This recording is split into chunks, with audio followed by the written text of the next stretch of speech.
It's crazy how it is.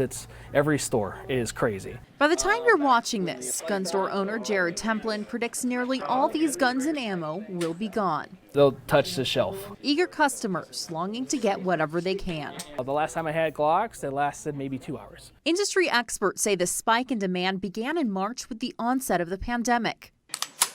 That's when we spoke to the store manager of Spartan Arms and Range Supplies. We sold probably close to 500 handguns alone just for the month of March. Fast forward 4 months later. I mean, as soon as we get stuff in, it goes right back out the door. An owner of Second Amendment gun shop Khalif Gordon says the momentum hasn't slowed down.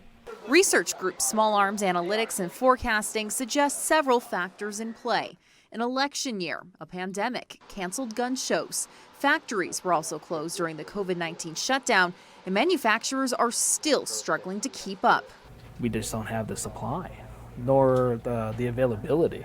Leaving gun store owners like Jared to scavenge for any stock he can find from suppliers.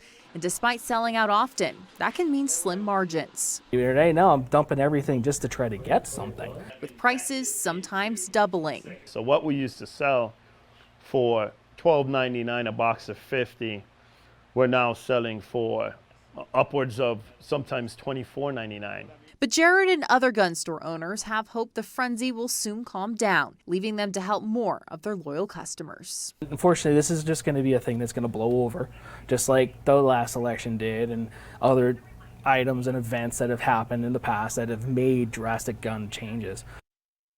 Now, according to both the FBI and the SAAF, a lot of these sales are being driven by first-time gun owners, and both gun stores we spoke to also provide safety classes for those new buyers so they can handle their firearms safely and responsibly. Reporting live from the studio, Lauren Clark, News 3. California and Florida have now surpassed New York as the states with the highest numbers of COVID-19 cases. The Department of Health is conducting 770,000 tests a day, but still struggling to get results back faster. We are never going to be happy with testing until we get turnaround times within 24 hours, and I would be happy with point-of-care testing everywhere. We are not there yet. Cases are now surging in places like Mississippi, Hawaii, and Montana. Hotspot Texas is not only dealing with massive outbreaks on the Mexico border, but now outages and flooding from Hurricane Hanna. Meanwhile, in Washington, Democrats say they've had a bill on hold since mid-May to help struggling Americans, but are awaiting a counter-proposal from the White House and Republicans. We have been ready for 2 months and 10 days. I've been here all weekend hoping they had something to give us. They promised it this week. It didn't come. A federal ban on evictions has just run out. Federal pandemic unemployment compensation benefits expire Friday, and the payroll protection program for businesses ends early next month.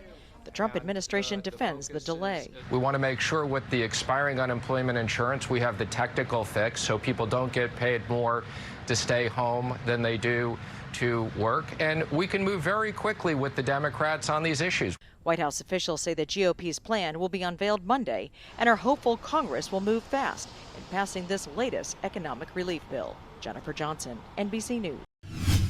Well, Maria, yet again, we do have the Bellagio fountains here, so I'm going to try to be as loud as possible.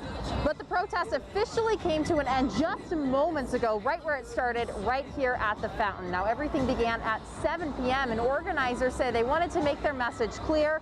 They were standing against police brutality and with the people of Portland. Now, we actually have some video of that protest as it was happening. You can take a look at it right here. What started as a few dozen people grew to about 100 people or so.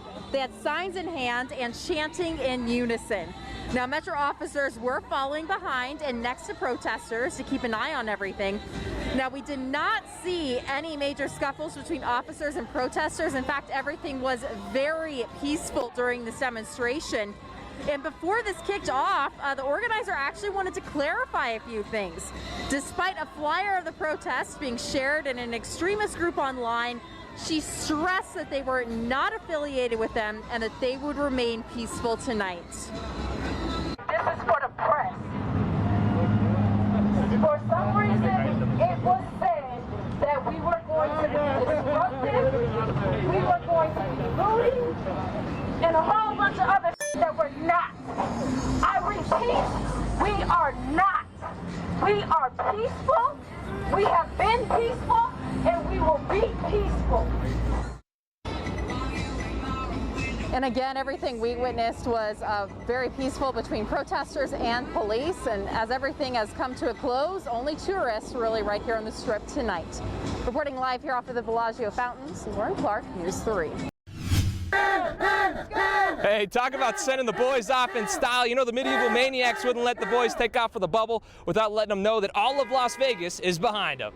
Oh, we've been missing hockey for so long now that we just want to get back a little bit of something before they're out of town again. Yeah, the guys are separating from their family and going into a bubble, so the least we could do is come out and support them. These Golden Knights have done so much for our city that I think we need to show them all the support that we can.